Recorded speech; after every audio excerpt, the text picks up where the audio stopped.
School থেকে। এবার যাবো প্রায় 3 ঘন্টা রাস্তা মিনিমাম।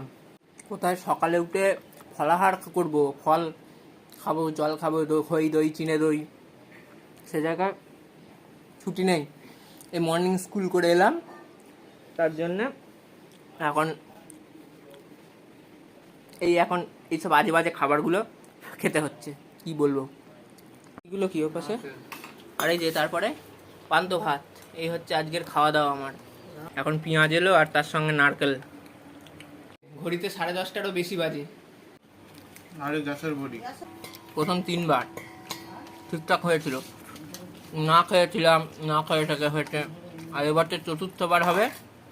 এবার তো খেয়ে দিয়ে তারপরে যাচ্ছি, না খেয়ে তো আর এত দূর যাওয়া যাবে না। বউ করেছে ম্যাগি আর মা দিয়েছে পান্ত ভাত, কারোরটাই না বলা যাবে না। কি করবো।